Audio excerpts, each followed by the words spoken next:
பண்ணையெல்லாம் பொன் கொழிக்க செய்திடுவோம், அதில் பன்மடங்கு உற்பத்தியை பெருக்கிடுவோம். பண்ணையெல்லாம் பொன் கொழிக்க செய்திடுவோம், அதில் பன்மடங்கு உற்பத்தியை பெருக்கிடுவோம். உழவர் உலகம். கண்மணி பொல்லல் மணியை வளர்த்திடவே நாடும் கருத்துரைக்கும் ஒளிபரப்பை கேட்டிடுவோம். கண்மணி பொல்லல் மணியை வளர்த்திடவே நாடும் கருத்துரைக்கும் ஒளிபரப்பை கேட்டிடுவோம்.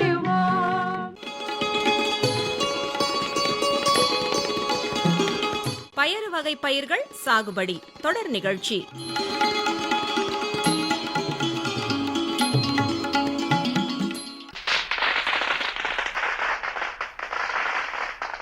என்ன பிள்ளைங்களா, மத்தாப்பு பொறுத்துறீங்களா? தீபாவளி அமக்களப்படுது போல இருக்கே. பார்த்து பக்குவமா பொருத்தணும். நான் அந்த பக்கம் போகட்டும், கொஞ்சம் வழி விடுங்க. இனியா, இனியா. யாரு? செல்வியா? வா வா, உள்ள வா. நான் வர்றது இருக்கட்டும். தலை தீபாவளிக்கு வந்திருக்க இனியாவையும் மாப்பிள்ளையையும் திடீர்னு பார்த்து அசத்தலாம்னு பார்த்தா அவங்க சத்தத்தையே காணுமே. தோழிங்களெல்லாம் பார்த்துட்டு அப்படியே ஊரையும் சுற்றி பார்த்துட்டு வரேன்னு கிளம்புனாங்க. இரு நீ வந்திருக்க தகவலை சொல்கிறேன். அட, சந்தோஷமா 4 பேரை பார்த்துட்டு வரட்டும் வள்ளி. நான் காத்திருக்கேன். இந்தா பிள்ளை, எங்கள் வீட்டு தீபாவளி பலகாரம். இனியாவும் அப்பவே கேட்டா, செல்வியத்தை விட்டு பலகாரம் இன்னமும் வரலையான்னு. நான் செய்யற அதிரசம்னா அவளுக்கு உசுராச்சே. அது என்னவோ நெசந்தான். என் கைப்பக்குவத்தை விட உன் சமையல் தானே அவளுக்கு அதிகம் பிடிக்குது. அது என்ன தட்டை செஞ்சிருக்கியா வள்ளி? எங்க குடு ருசி பார்ப்போம். இந்தா செல்வி. நல்ல பொறுன்னு இருக்க வள்ளி. ருசியும் அருமையா இருக்கு. இனியாவும் மாப்பிள்ளையும் வந்த பிறகுதான் பலகாரங்களை அக்கம் பக்கத்துல எல்லாருக்கும் கொடுக்கணும். வள்ளி, இந்த வட்டம் தீபாவளி எனக்கு ரொம்ப மன நிறைவா இருக்கு புள்ள. ரொம்ப சந்தோஷம்.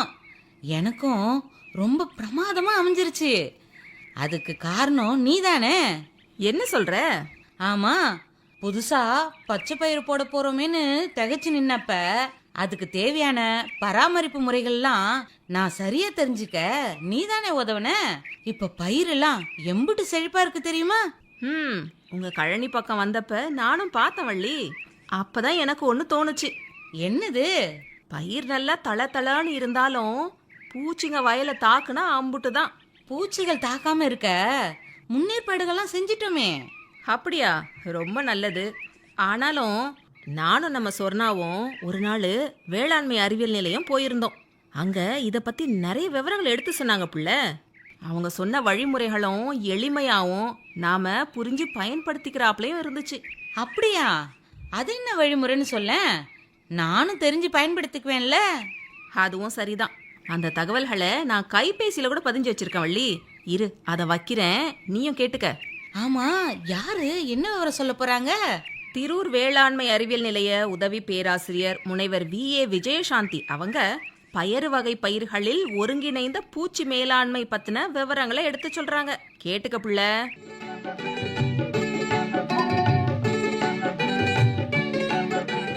பச்சை பயிறு, உளுந்து, தட்டைப்பயிறு, துவரை, இதுதான் மேஜராக பயிர் வகை பயிர்னு நம்ம சொல்கிறோம். நம்ம தமிழ்நாட்டில் அப்படின்னு பார்த்தோம்னா கிட்டத்தட்ட 7,90,000 ஹெக்டேர் பரப்பில் பயிர் வகை பயிர்கள் பயிரிடப்படுகிறது. அதில் மொத்தமாக 5 லட்சம் டன்கள் உற்பத்தி செய்யப்படுகிறது. இந்த பயிர் வகை பயிர்களில் பூச்சி மற்றும் நோயினால் ஒரு 25லேருந்து 30% நமக்கு இழப்பு ஏற்படுது. ஸோ இதை எப்படி நாம் கட்டுப்படுத்தலாம்? இப்போ மேஜராக 2 இதாக நம்ம பிரிக்கலாம். ஒன்று நம்ம மகசூலை கொடுக்கக்கூடிய காய்களை தாக்கக்கூடிய பூச்சிகள், அதாவது இந்த காய்களை தொலைத்து சாப்பிடக்கூடிய பூச்சிகள். இன்னொன்று இலைகளை கடித்தும் சாறு உறிஞ்சியும் சாப்பிடக்கூடிய பூச்சிகள். இந்த 2 நம்ம பிரித்து அதற்கு தகுந்த மாதிரியான பூச்சிக்கொல்லி மருந்துகளை நம்ம தேர்ந்தெடுத்து அதை அடிக்கணும். ஸோ இது ஒரு 65 நாள்லேருந்து 70 நாள் பயிர் அப்படின்றனால ஒரே ஒரு பூச்சிக்கொல்லி மருந்து, ஒரே ஒரு நோய்க்கொல்லி மருந்து, அதை மட்டும் பயன்படுத்தி உளவியல் முறைகள்லையும் மற்ற முறைகள்லையும் நம்ம எப்படி கட்டுப்படுத்தலாம் அப்படிங்கிறத இப்போ நம்ம பார்க்கலாம். முக்கியமான பூச்சிகள் அப்படின்னு பார்த்தீங்கன்னாக்க ஒரு 3 வகையான பூச்சிகள் தான் காய்களை தாக்கக்கூடிய பூச்சிகள். அதில் ஒன்று பச்சை காய் துளைப்பான், அடுத்தது புரோடீனியா புழு, அது எல்லா பயிர்களையுமே சாப்பிடும். அடுத்தது வந்து புள்ளிக்காய் புழு, அடுத்து நீள்வண்ணத்து பூச்சி அப்படிங்கிற பூச்சிகள் வந்து உங்கள் காய்களை தாக்கி உங்களுடைய மகசூல் இழப்பை ஏற்படுத்தும். இந்த பச்சை காய் துளைப்பான் அப்படிங்கிறது வந்து இந்த புழுக்கள் வந்து நல்ல பச்சை நிறங்கள்லையும் அதோடைய சைடில் வெள்ளை நிறத்தில் வந்து கோடுகள்லையும் இருக்கும். அதோடைய அந்து பூச்சிகள் பார்த்தீங்கன்னா சாம்பல் நிற ரெக்கையோட அந்த முன் ரெக்கைகளில் வி குறியீடு அப்படி இருக்கும். அதை வச்சு நம்ம கண்டுபிடிச்சிக்கலாம். இந்த புள்ளிக்காய் புழு அப்படின்னு பார்த்தீங்கன்னாக்கா இது வந்து மொட்டுக்களை வந்து தாக்கும், பூக்களையும் வந்து இது தாக்கும். அதில் ஓட்டைகள் நமக்கு அதில் தென்படும். தாக்கப்பட்ட காய்கள் அந்த பூச்சிகள் இலைகள் எல்லாம் சேர்த்து பார்த்தீங்கன்னாக்கா வலை போல அது பின்னி இருக்கும். இதே வந்து பச்சை காய் புழுவில் பார்த்தீங்கன்னாக்கா புழுக்களையே நல்லா வெளியில் தெரியும், தலை மட்டும் உள்ளே இருக்கும், அந்த புழுவுடைய உடல் வந்து வெளியில் இருக்கும். அடுத்தது வந்து பார்த்தீங்கன்னா நீள்வண்ணத்து பூச்சி, அதாவது இந்த நீல கலரில் கருப்பு புள்ளிகளோட அந்த வண்ணத்து பூச்சிகள் பறப்பதை வச்சு நம்ம கண்டுபிடிக்கலாம். மொட்டுக்கள்லையும் பூக்கள்லையும் இளங்காய்கள்லையும் துளைகளை போட்டு அது சாப்பிடும். அந்த புழு மாதிரியே இருக்காது, அது ஒரு நத்தை புழு மாதிரி இருக்கும். அது சப்பட்டையாக ஒரு தட்டையாக இருக்கும். அந்த புழு வேகமாக அது நடக்கிறது தெரியாது, அது புழு மாதிரியும் தெரியாது. இந்த காய்களில் இந்த புழுக்கள் நுழைந்த இடத்துல பார்த்தீங்கன்னா அந்த ஓட்டைகளில் அந்த கழிவுகள் வெளியில் தள்ளி இருக்கும். அதை வைத்து நம்ம இதை கண்டுபிடிக்கலாம். இந்த தாய்ப்பூச்சி எப்படி இருக்கும்னா நல்ல நீல நிறத்தில் 5 கருப்பு நிற புள்ளிகள் வந்து பின் ரெக்கையிலும் 2 கருப்பு நிற புள்ளிகள் வந்து உள் விளிம்பிலும் இதை கண்டுபிடிக்கலாம். ஸோ இது வந்து லைட் ட்ராப்பில் வந்து விழும்பொழுது இந்த பூச்சிகளை நம்ம கண்டுபிடிச்சு இதுதான் வந்திருக்கு அப்படிங்கிறத நாம் தெரிஞ்சுக்கலாம். ஸோ இதெல்லாம் தான் வந்து காய்களை தாக்கக்கூடிய பூச்சிகள். இதை எப்படி நம்ம கட்டுப்படுத்தலாம் அப்படிங்கிறத இப்போ நம்ம பார்க்கலாம். முதல்ல வந்து நம்ம பூச்சிக்கொல்லி மருந்துகளை வச்சு இது பண்ணலாம். அப்போ நம்ம இயற்கையாக எப்படி பண்ணுறது அப்படிங்கிறதையும் நம்ம தெரிஞ்சுக்கலாம். உலக்கு பொறி 1 ஏக்கருக்கு கண்டிப்பாக அதை வைக்கணும். ஒரு 2 அல்லது 3 வருடங்களுக்கு ஒரு முறை வந்து நல்ல கோடை உழவு செய்வதனால கூட்டுப்புழுக்கள் வந்து மண்ணில் இருக்கிறது மேலே வந்து அது பறவைகள் வந்து எடுத்து சாப்பிட்டு அது வந்து குறைக்கும், அதோடைய எண்ணிக்கைகளை குறைக்கும். அடுத்தது பறவை தாங்கிகள், ஒரு குறைஞ்சது ஒரு 10லேருந்து 20 பறவை தாங்கிகள் வந்து 1 ஏக்கர் பரப்புக்கு நீங்கள் வச்சிங்கனாக்க பறவைகள் வந்து உட்காந்து இந்த புழுக்களை எல்லாம் எடுத்து சாப்பிடக்கூடியதாக இருக்கும். வரப்பு பயிர் அல்லது ஊடு பயிர், வரப்பு பயிரில் பார்த்தீங்கன்னா மக்காச்சோளமோ அல்லது வெள்ளைச்சோளமோ அது வந்து உயரமாக இருக்கும், அது வந்து பொறி மாதிரி வந்து உங்களுக்கு பயன்படும். அடுத்தது பூச்சிக்கொல்லி மருந்துகள் அப்படின்னு பார்த்தீங்கன்னாக்கா இதுக்கு நீங்கள் லேட்டஸ்ட்டாக நல்ல எஃபெக்டாக இருக்கக்கூடிய மருந்துகள் அப்படின்னு பார்த்தீங்கன்னாக்கா குளோரான்ட்ரினிலிப்ரோல் அப்படின்னு சொல்லிட்டு இப்போ நெல்லுக்கெல்லாம் கொராஜன் அப்படின்னு அடிப்பீங்க. அது வந்து நீங்கள் ஒரு ஹெக்டருக்கு 150 மில்லி 500 லிட்டர் தண்ணீரில் கரைத்து அடிக்கலாம். இப்போ நான் சொல்ல போகிற மருந்துகளில் ஏதேனும் ஒரு மருந்து அடிக்கலாம். முதல்ல இந்த குளோரான்ட்ரினிலிப்ரோல், அடுத்தது பார்த்தீங்கன்னா ஃப்ளூபெண்டமைடு அப்படின்ற மருந்து 1 ஹெக்டருக்கு 100 மில்லி போதும். அடுத்தது குளோர்பைரிபாஸ், அது வந்து பார்த்தீங்கன்னா 3 லிட்டர் அப்படிங்கிறது 1 ஹெக்டருக்கு நீங்கள் அதுவும் அடிக்கலாம். இப்போ புதுசாக லியூஃபெனுரான் அப்படிங்கிற மருந்து இருக்குது. அப்படி இல்லைனாக்கா எமாமெக்டின் பென்சோயேட் ரொம்ப எஃபெக்டிவாக இருக்கும். 1 ஹெக்டருக்கு வந்து 220 கிராம் அப்படிங்கிற அளவில் தெளிக்கலாம். ஸோ இது எல்லாமே பார்த்தீங்கன்னாக்கா 500 லிட்டர்லேருந்து 600 லிட்டர் தண்ணீரில் கலந்து நீங்கள் அடிக்கலாம். இது அந்துப்பூச்சி விழுந்த உடனேக்க ஒரே ஒரு முறை நீங்கள் இதை தெளித்தால் போதுமானதாக இருக்கும். இதுதான் வந்து காயை தாக்கக்கூடிய புழுக்களை கட்டுப்படுத்தும் விதமாக சொல்கிறோம். இப்போ இந்த பச்சை காய் துளைப்பானுக்கு, புரோடீனியா துளைப்பானுக்கு, புள்ளிக்காய் புழுக்களுக்கு, இதுக்கு ஒன்னொன்றுத்துக்கும் பார்த்தீங்கன்னாக்கா நீள்வண்ணத்து பூச்சிகளுக்குன்னு பார்த்தீங்கன்னாக்கா இனக்கவர்ச்சி பொறிகள் வந்து விற்கிது. அந்தந்த இப்போ ஒரு இடத்துல எந்த புழு ஜாஸ்தியாக இருக்கோ அதற்குண்டான இனக்கவர்ச்சி பொறிகளை நீங்கள் வாங்கி வைக்கலாம். இது இயற்கையாகவே உங்களுக்கு கட்டுப்படுத்தும். ஒரு ஹெக்டருக்கு 12 எண்ணிக்கை அப்படின்ற விதத்தில் இந்த இனக்கவர்ச்சி பொறிகளை நீங்கள் வைத்து கட்டுப்படுத்தலாம். இந்த மாதிரி முறைகளை நீங்கள் இது பண்ணும் பொழுது உங்களுக்கு மகசூல் இழப்பை ஓரளவுக்கு நீங்கள் தவிர்ப்பதற்கான வாய்ப்பு இருக்குது. இன்னொன்று பார்த்தீங்கன்னாக்கா சாறு உறிஞ்சு பூச்சிகள், காய்ப்புழுக்களாவது கண்களுக்கு தெரிஞ்சு விடும். சாறு உறிஞ்சு பூச்சிகளுக்கு வந்து நமக்கு கண்களுக்கு தெரியாது. அது வந்து இலைகளில் இருக்கிற வந்து அந்த தாக்குதலுடைய அறிகுறிகளை வச்சு தான் நம்ம இதை கண்டுபிடிக்க முடியும். இது வந்து முக்கியமாக ஒரு 3 பூச்சிகள் தான் இதையும் நம்ம சொல்ல வரோம். முதல்ல வந்து அஸ்வினி பூச்சி, அதாவது பகல் நேரங்களில் அந்த ஹியூமிடிட்டி வந்து புழுக்கம் ஜாஸ்தியாக இருக்கும். ராத்திரி நேரங்களில் குளுமையான நேரங்கள்லையும் வெயில் ஜாஸ்தியாக இருந்தாலுமே இந்த பூச்சிகளுடைய தாக்குதல் அதிகமாக இருக்கும். இதை எப்படி கண்டுபிடிக்கிறது அப்படின்னு பார்த்தீங்கன்னாக்கா எறும்புகள், கட்டெரும்புகள் வந்து அங்கங்கே ஓடிட்டே இருக்கும். இது இந்த பூச்சிகளை ஒரு இடத்துலேருந்து ஒரு இடத்துக்கு கொண்டு போகும். இன்னொன்று இந்த பூச்சிகளோட கழிவு தான் வந்து அந்த கட்டெரும்புல ஈர்க்கிறது. இதை வைத்து நம்ம கண்டுபிடிக்கலாம். இது வந்து கொத்து கொத்தாக வந்து ஒரு நல்ல கரும் பச்சை நிறத்துலையும் கருப்பு நிறத்துலையும் இந்த அஸ்வினி பூச்சிகள் பூக்கள், அதாவது முனையில் இலைகளுடைய முனைகள்லையும் பூக்கள்லையும் இருக்கும். இது மொத்தமாக சாரை உறிஞ்சி எடுக்கும் பொழுது உங்களுக்கு இலைகள் மஞ்சள் நிறத்துலையும் பூக்கள் சரியாகவும் எடுக்க விடாது. அப்போ இதை எப்படி கட்டுப்படுத்தணும் அப்படின்னு பார்த்தீங்கன்னாக்கா, இந்த சாறு உறிஞ்சும் பூச்சிகளுக்குன்னு சில மருந்துகள் வந்து கொடுக்கப்பட்டிருக்கு. அந்த மருந்துகளை மட்டுமே நீங்கள் அடிக்கணும். இதுக்கு வந்து இமிடாக்ளோபிரிட் அப்படிங்கிற மருந்து வந்து ரொம்ப சிறந்த மருந்தாக சொல்கிறாங்க. சில இடங்களில் அதிகமாக ஒவ்வொரு வருடமும் வரும் பொழுது விதை நேர்த்தி செய்வது ரொம்ப நல்லது. விதை நேர்த்தி பொதுவாக வந்து பயோ ஃபெர்டிலைசர்ஸ், ரைசோபியம் இந்த மாதிரி இதில் செய்வாங்க. அது கூடயே இந்த பூச்சிக்கொல்லி மருந்தான இந்த இமிடாக்ளோபிரிடை வந்து நீங்கள் விதை நேர்த்தி செய்து நீங்கள் வந்து விதைச்சிங்கன்னா இதோடைய தாக்குதல் கம்மியாக இருக்கும். பூச்சிக்கொல்லி மருந்தாக அடிக்கும் பொழுது பார்த்தீங்கன்னா ஒரு ஹெக்டருக்கு 100 மில்லி அல்லது மித்தைல் டெமட்டான் அப்படிங்கிற மருந்தையும் நீங்கள் அடிக்கலாம். ஏதேனும் ஒரு மருந்து அடித்து நீங்கள் இதை கட்டுப்படுத்தலாம். இரண்டாவது பூச்சி, அதாவது சாறு உறிஞ்சு பூச்சி அப்படின்னு எடுத்துக்கிட்டிங்கன்னாக்கா வெள்ளை ஈக்கள் இல்லைனாக்கா பச்சை இலை தத்து பூச்சி. இது ரெண்டுமே வைரஸை பரப்பக்கூடிய பூச்சிகள். இந்த பச்சை இலை தத்து பூச்சி உள்ளே போகும்பொழுதே, இந்த வெள்ளை ஈக்களும் உள்ளே போகும்போதே பார்த்தீங்கன்னாக்கா அப்படியே பறக்கும், நிறைய பறக்கும், மேகம் போல் பறக்கும். நிறைய தாக்குதல் இருக்கும் பொழுது அதை கண்டுபிடிச்சு உடனடியாக அதை கட்டுப்படுத்தணும். இதுக்கு தான் வரப்பு பயிர், ஊடுப்பயிர், மக்காச்சோளமோ சோளமோ இதை நீங்கள் போடணும். முக்கியமாக இந்த சாறு உறிஞ்சும் பூச்சிகளுக்கு மஞ்சள் நிற ஒட்டுப்பொறி வைக்கணும். ஒட்டுப்பொறி கடைகள்லையும் விற்கிது. அப்படி இல்லைன்னா மஞ்சள் வண்ண சாட் அட்டையை நீங்கள் எடுத்து அதில் ஆமணக்கு எண்ணெயை தடவி இல்லாட்டி கிரீஸை தடவி அங்கங்கே கட்டி விட்டிங்கனாக்கா இது வந்து பறந்து போய் அடுத்த வயலில் தாக்காமல் அதை கம்மிப்படுத்தலாம். அதே மாதிரி வைரஸ் நோயையும் பரப்புறதை நாம் கம்மிப்படுத்தலாம். ஸோ இந்த மாதிரி டைமெத்தையேட் இல்லாட்டி இமிடாக்ளோபிரிட் அப்படிங்கிற ஏதேனும் ஒரு மருந்தையும் நீங்கள் அடித்து இந்த சாறு உறிஞ்சும் பூச்சிகளை நீங்கள் கட்டுப்படுத்தலாம். இந்த வெள்ளை ஈக்கள் பார்த்தீங்கன்னாக்கா மித்தைல் டெமட்டான் அல்லது டைமெத்தையேட் அப்படிங்கிற மருந்தை 500 மில்லி ஒரு ஹெக்டருக்கு அப்படிங்கிறத அடிச்சிங்கனாலும் கட்டுப்படுத்தலாம். விளக்குப்பொறி வைக்கும் பொழுதும் அதுலேயும் அது கவர்ந்து அது இழுக்கும். ஆனால் விளக்குப்பொறி வைக்கும் பொழுது என்ன பார்க்கணும் அப்படின்னாக்கா, சாயங்காலம் 7 மணிலேருந்து 11 மணி வரைக்கும் மட்டும் அது எரியும்படி பார்த்துக்கணும். ராத்திரி முழுவதும் எரியும்படி இருந்தால் இயற்கையாகவே நன்மை செய்யும் பூச்சிகளும் அதில் போய் விழுகிறனால உங்களுக்கு அது பயன்படாது. அதனால் விளக்குப்பொறிகள் பயன்படுத்தும் இடங்களில் கவனமாக அதை செயல்படுத்தணும். இதெல்லாம் வந்து சாறு உறிஞ்சும் பூச்சிகள். சமீப காலமாக பார்த்தீங்கன்னாக்கா உளுந்து பயிரில் இந்த மஞ்சள் நிறத்தில் வர்ற இந்த வைரஸ் நோய் அப்படி வந்து நச்சுயிரினால், மஞ்சள் சோகை நச்சுயிரினால் வர்றது. ஸோ இதை வந்து கொஞ்சம் ஜாக்கிரதையாக பார்த்து கட்டுப்படுத்தணும். இல்லைன்னா பூக்கள் எடுக்கிறதையும் காய் எடுக்கிறதையும் ரொம்பவே இது பாதிக்கும். ஸோ இதுக்கு வந்து நோய் எதிர்ப்பு தரக்கூடிய ரகங்களை வந்து பயிரிடணும். வம்பன் 5, வம்பன் 8 அந்த மாதிரி ரகங்களை தேர்வு செய்து உளுந்த பயிரிடலாம். அப்புறம் பார்த்தீங்கன்னாக்கா பூச்சிக்கொல்லி மருந்தை வச்சு விதை நேர்த்தி செய்யணும். அசிட்டாமிப்ரிட் அல்லாட்டி இமிடாக்ளோபிரிட் அப்படின்னு மருந்தை தெளிக்கலாம்.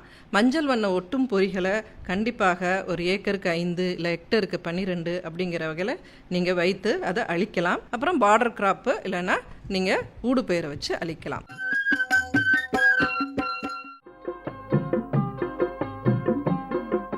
இப்போ இயற்கை விவசாயம் பண்ணுறவங்க அவங்க வந்து இயற்கையாகவே நம்ம கட்டுப்படுத்தணும் அப்படின்னு விரும்புகிறவங்க வந்து இயற்கை முறையிலையும் செய்யலாம். அதுக்கு முக்கியமான ஒரு 3 வகையான முறைகளை நான் சொல்கிறேன். அதை வந்து குறிச்சிக்கலாம். அக்னி அஸ்திரம், பிரம்மாஸ்திரம் அல்லது நீமஸ்திரம் அப்படிங்கிற ஒரு 3 வகையான அஸ்திரங்கள் வந்து இயற்கை விவசாயத்தில் சொல்லியிருக்கிறாங்க. அதை வச்சு இந்த காய்ப்புழுகள் மற்றும் இந்த தத்துப்பூச்சிகளை கட்டுப்படுத்துறதுக்கு எப்படி அதை தயார் செய்யலாம் அப்படிங்கிற முறைகளை சொல்லணும் அப்படின்னு பார்த்தீங்கன்னா, இந்த அக்னி அஸ்திரம் ரொம்பவே வந்து நல்ல முறையில் கட்டுப்படுத்தும். அதுக்கு என்னென்ன தேவை அப்படின்னு பார்த்தீங்கன்னாக்கா, புகையிலை ஒரு 1/2 கிலோ, பச்சை மிளகாய் ஒரு 1/2 கிலோ, வேம்பு இலை ஒரு 5 கிலோ, அப்புறம் ஒரு மண்பானை, இது எல்லாமே எடுத்துகிட்டு ஒரு 15 லிட்டர் வந்து கோமியம் எடுத்துக்கலாம். இந்த இலைகளை எல்லாத்தையும் எடுத்து நறுக்கி இந்த மண்பானையில் போட்டு நல்லா வந்து கொதிக்க விடணும். இதை வந்து 4 முறை கொதிக்க விடணும். கொதிக்க வைத்து ஆற வைத்து திருப்பி 4 முறை அது மாதிரி கொதிக்க வச்சுட்டு நல்லா வந்து அதை வடிகட்டி ஒரு 48 மணி நேரம் வைத்துட்டு மேலே இருக்கிற அந்த ஏடை எடுத்துட்டு நீங்கள் இதை ஸ்டோர் பண்ணிவிட்டு இந்த கரைசலை வந்து நீங்கள் 3 மாதம் வரைக்கும் நீங்கள் சேமித்து வச்சுக்கலாம். இதை வந்து நீங்கள் 3% அப்படிங்கிற ஒரு இதில் தெளிச்சிங்கனாக்கா காய்ப்புழுக்கள் அதே மாதிரி சாறு உறிஞ்சும் பொருட்கள் நல்லாவே கட்டுப்படுத்தும். இது 2 முறை 15 நாட்களுக்கு ஒரு முறை 2 முறை நீங்கள் தெளித்தாலே போதுமானது. பூச்சிக்கொல்லி மருந்துகளுக்கு நீங்கள் போக வேண்டிய தேவை இல்லை. அடுத்தது பார்த்தீங்கன்னா பிரம்மாஸ்திரம் அப்படிங்கிறது. இதுவும் பார்த்தீங்கன்னா நொச்சி இலை 10 கிலோ, வேப்ப இலை ஒரு 3 கிலோ, புளிய மரத்துடைய இலை 2 கிலோ, கோமியம் 10 லிட்டர். இதுவும் அதே மாதிரி தான் 4 முறை கொதிக்க வைத்து 48 மணி நேரம் கழித்து அதை வடிகட்டி நீங்கள் ஸ்டோர் பண்ணி இதை நீங்கள் யூஸ் பண்ணலாம். ஸோ இதுவுமே வந்து நல்ல கட்டுப்பாட்டினை தரும். அடுத்தது பார்த்தீங்கன்னா நீமஸ்திரம். வேப்ப இலையை ஒரு 100 கிராம், கிரஞ்சு இலைகள் ஒரு 100 கிராம், கஸ்டர்ட் ஆப்பிள் இலைகள் 100 கிராம், ஆமணக்கு இலை, அதுக்கப்புறம் டட்டூரா இலை, இது எல்லாமே வந்து சம விகிதத்தில் எடுத்துக்கலாம். ஒரு 100 கிராம் அப்படின்னு எடுத்துகிட்டு மாட்டு கோமியத்தை நீங்கள் எடுத்துக்கணும். ஸோ இதை வந்து நீங்கள் ஊற வைத்தாலே போதுமானது. நல்லா 2 முறை அதை வந்து கிளறி விட்டு ஒரு பிளாஸ்டிக் ட்ரம்மில் அது மாதிரி போட்டு நெட்டை வச்சு மூடி விட்டுறணும். இதை நிழல்லையே நீங்கள் வைக்கணும். வச்சுட்டு இதையும் 2 நாட்களுக்கு ஒரு முறை கிளறி விட்டு இதையுமே நீங்கள் வடிகட்டி நீங்கள் எடுத்துக்கலாம். இது வந்து 1 ஏக்கர் நிலத்துக்கு ஒரு 200 லிட்டர் தண்ணீரில் இந்த நீமஸ்திரம் வந்து 6லேருந்து 8 லிட்டர் கரைத்து நீங்கள் ஸ்ப்ரே மூலம் தாவரங்களுக்கு இந்த கலவையை கொடுப்பதுனால உங்களுக்கு சாறு உறிஞ்சும் பூச்சிகள் நல்லாவே இதுக்கு கட்டுப்படுத்தும்.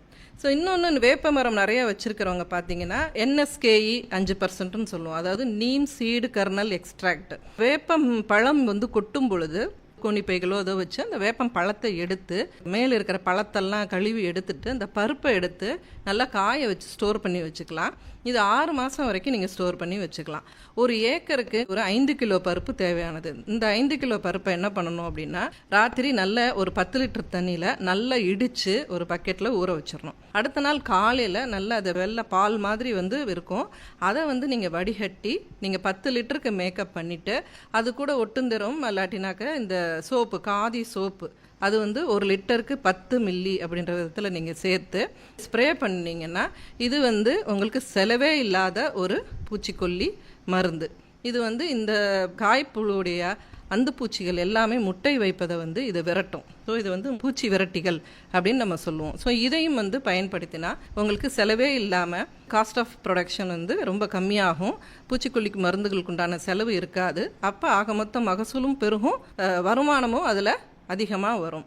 ஆகவே நீங்கள் இந்த மாதிரி இயற்கை முறைகளில் பறவை தாங்கிகள், இனக்கவர்ச்சி பொறிகள், கோடை உழவு, இந்த அஸ்திரங்கள் இதையெல்லாம் நம்ம வந்து கொடுப்பதன் மூலம் நம்ம பூச்சிக்கொல்லி தாக்குதலை குறைத்து நல்ல மகசூலை பெருக்க முடியும் என்பதை தெரிவித்துக் கொள்கிறேன்.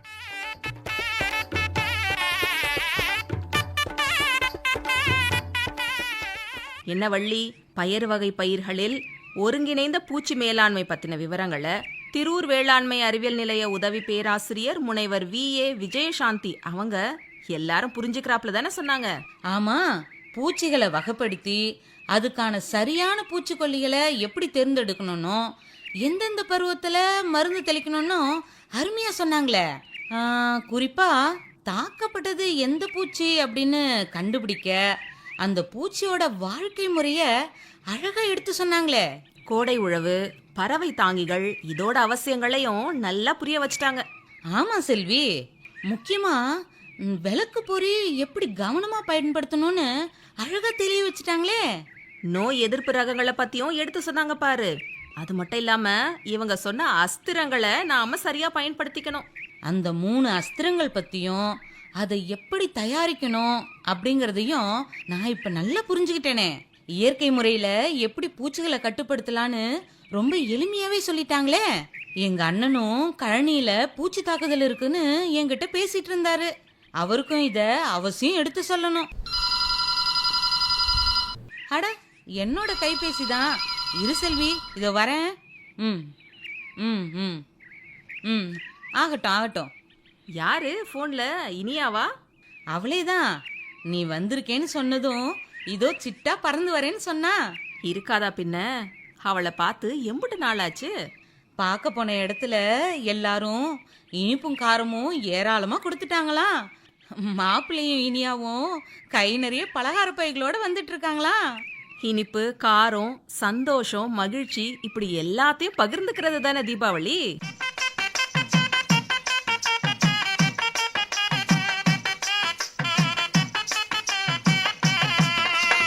எத்தனை புழு பூச்சிகள் நித்தமும் தொல்லை தருது உத்தமிய கண்மணியே பொன்னம்மா, ஓர் உபாயம் இத்தருணம் சொல்ல வேணும் கண்ணம்மா.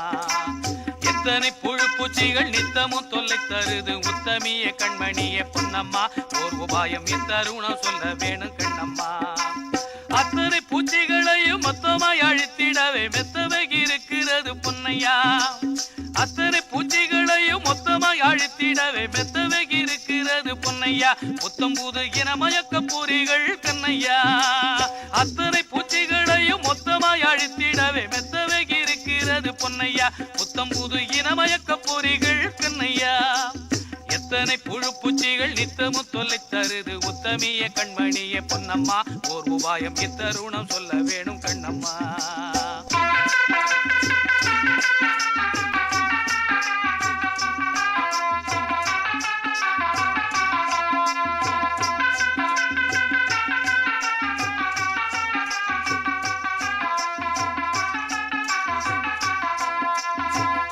வயல்களில் பெருத்த கெடு விளைக்கும் புரோட்டீன் அகிலியோத்திஸ் பொன்னம்மா இளஞ்சிவப்பு காய்ப்புழுவும் போக வேணும் கண்ணம்மா.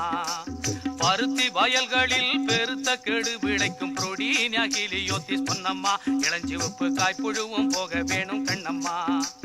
பெண்ணந்து சூரக்கும் திரவ வாசனை போ செயற்கையா செய்யறாங்க செப்டா அந்த பூச்சி மயக்கி ஒழிக்கிறாங்க கட்டா.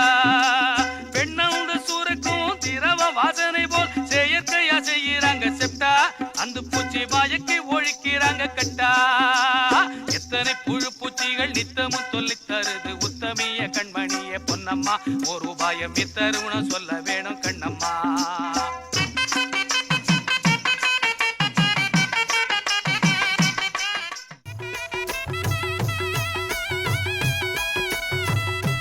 இனி தொடர்வது வேளாண் செய்திகள். மகோகனியின் மகத்துவம். மகோகனியில் சிற்றிலை மற்றும் பெரிய இலை ஆகிய 2 வகை சிற்றினங்கள் உள்ளன. மகோகனி என்று பொதுவாக அழைக்கப்படுவது பெரிய இலை மகோகனி. கேரளாவில் மகோகனி தோட்டங்கள் பெருமளவில் காணப்படுகின்றன. தமிழ்நாட்டில் கோவை, தர்மபுரி, புதுக்கோட்டை, தஞ்சாவூர் மற்றும் சென்னை மாவட்டங்களில் இம்மரம் பரவியுள்ளது. இது வேகமாக வளரும் வேம்பு மர குடும்பத்தை சார்ந்த மதிப்புமிக்க மர வகையாகும். கப்பல் கட்டுமானம், உயர் ரக அரைக்கலன்கள், உறுதியான மரப்பெட்டிகள், உள் அலங்காரம், இசைக்கருவிகள், மர வேலைப்பாடுகள் ஆகியவற்றில் பெருமளவில் பயன்படுத்தப்படுகிறது. பரவலான தட்ப வெட்ப நிலைகளை தாங்கி நிற்கும் இம்மரத்தின் உறுதிப்பாடு காரணமாக பெரிதும் விரும்பப்படுகிறது. இதன் சிறப்பு பண்புகளான உறுதித்தன்மை மற்றும் நிறம் தேக்கிற்கு இணையாக கருதப்படுகின்றது. இந்தியாவில் இம்மரம் சுமார் 25 மீட்டர் உயரம் வரை பல்வேறு மண் வகைகளில் வளரும் தன்மை கொண்டது.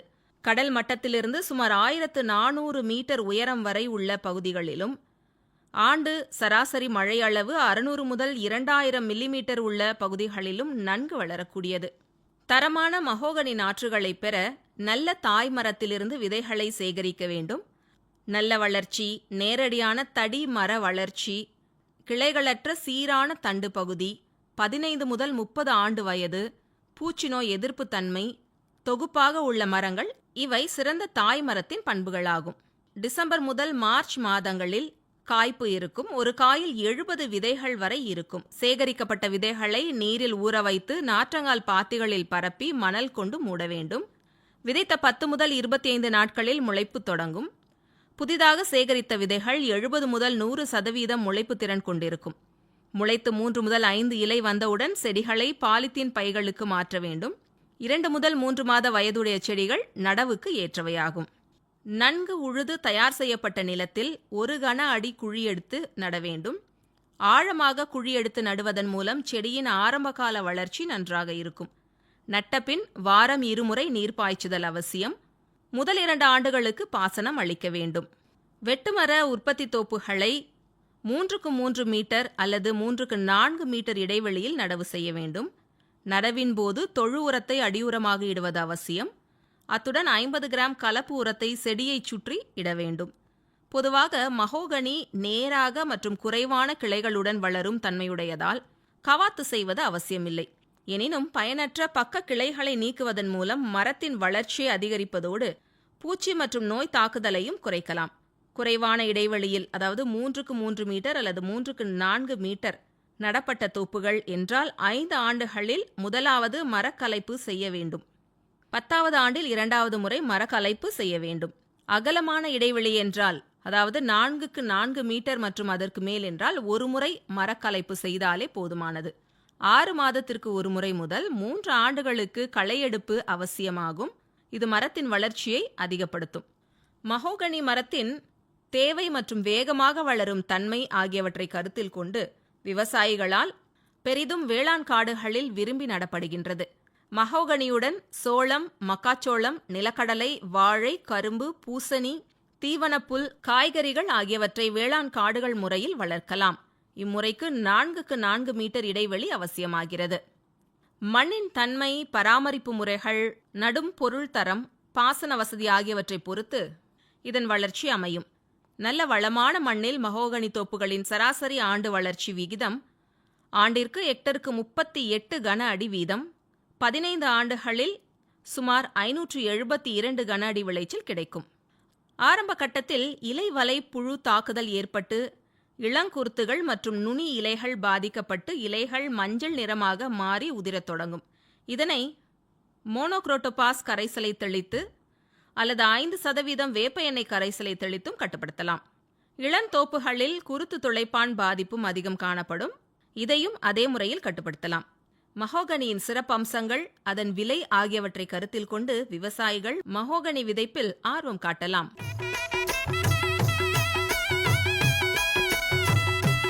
இதுவரை வேளாண் செய்திகள் கேட்டீர்கள்.